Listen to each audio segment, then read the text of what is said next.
A pergunta é, o senhor está propondo uma nova revolução política no Brasil? Qual seria exatamente essa revolução do Missão, o seu partido, e a sua como um candidato, digamos, novo nesse cenário político e já à presidência da República? E, claro, como vai fazer essa mudança que o senhor está propondo, levando-se em conta a vida brasileira como ela é? O Brasil precisa de uma, não digo uma revolução em termos clássicos, no sentido, vamos dizer, robespierrano, mas o Brasil precisa de uma reforma muito profunda na sua forma de fazer política. E o grande diagnóstico nosso, para todo mundo que está nos assistindo, isso precisa estar claro, é quem é o adversário, o que nos impede de ser grande, o que nos faz corrupto.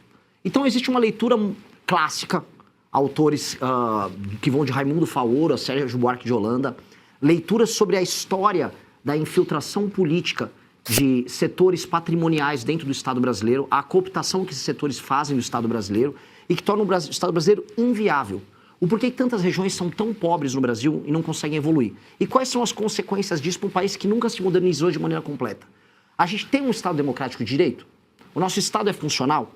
O Estado brasileiro entrega os tais direitos que ele garante na sua Carta Magna para as pessoas que moram nas regiões mais pobres? A leitura nossa é uma leitura muito clara e eu creio uma leitura muito precisa.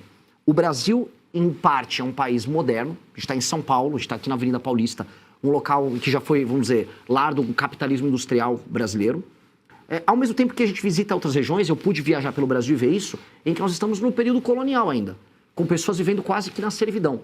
Eu faço uma correlação direta entre os escândalos de corrupção brasileiro, os problemas que a gente vive com o próprio STF, que se tornou um mediador dessa loucura toda, a ineficácia da aplicação de políticas públicas, a pobreza institucional que nós temos, com isso, com a superação de um modelo, e esse é o que nós estamos propondo como missão, um modelo político que faça com que o Brasil seja permanentemente subdesenvolvido.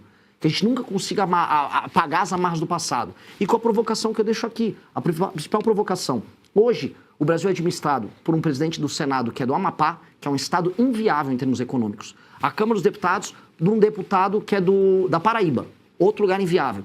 Falamos sobre o Flávio Dino, ministro no STF, que veio do Maranhão, um estado que as pessoas são tratadas como animais. Outro Cássio Luiz que foi nomeado, que é do Piauí, que teve agora seu maior líder político, Ciro Nogueira, envolvido numa operação. Onde eu quero chegar? O Brasil que trabalha e produz está na mão de políticos que exploram a própria população nos seus estados, se apropriam dos recursos dos outros estados da federação e mantém a gente nesse ciclo de corrupção. E se a gente quiser resolver todos os problemas, e isso envolve problemas que vocês fazem cobertura há anos, como o caso do STF, a gente vai ter que encarar esse aí. E aí eu montei esse partido político junto com um grupo de jovens ao redor do Brasil, que é o Partido Missão, para enfrentar especificamente esse problema. Se a gente conseguir resolver ele, a gente vai desatando os outros nós. E desatar esses nós, acho que é a missão da minha geração. Se você imagina uma terceira via? Eu não acredito na ideia de terceira via. A ideia de terceira via, ela pressupõe que você tem dois polos, um à direita e um à esquerda, e que você vai ficar ali no meio falando em democracia, igual uma Simone Tebet da vida, e que misteriosamente as pessoas vão despertar para isso. Primeiro, ninguém vai despertar para um assunto críptico e chato que as pessoas não veem valor. Não existe democracia na maior parte das cidades no Brasil. Esse discurso é um discurso de classe média urbanizada, com uma certa afetação. Desculpa aí os defensores da democracia que ficam... Sabe, o SUS, vida, democracia, a galera do discursinho.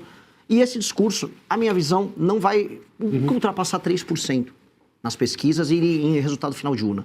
Você quebra hoje uma dominância institucional do petismo e uma resposta que o antipetismo teve no Brasil, que foi aderir ao bolsonarismo, apresentando propostas muito enfáticas e falando pro coração de determinados eleitorados que hoje estão sob o comando deles.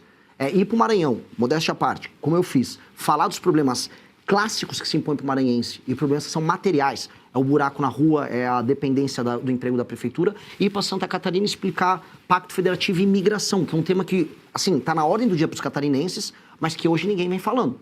Nenhum dos deputados catarinenses vem falando desse problema deles. Então, eu acho que ao tratar desses temas, que são quentes para as pessoas e que são centrais para a gente reconstruir o Brasil, acho, é a minha tese, que a gente começa a quebrar, vamos dizer, um discurso pronto. Uma ideia de que, eu vou votar no Flávio porque eu não gosto do Lula, e eu vou votar no Lula porque eu não gosto do Flávio. Para mim, esse tem que ser o caminho.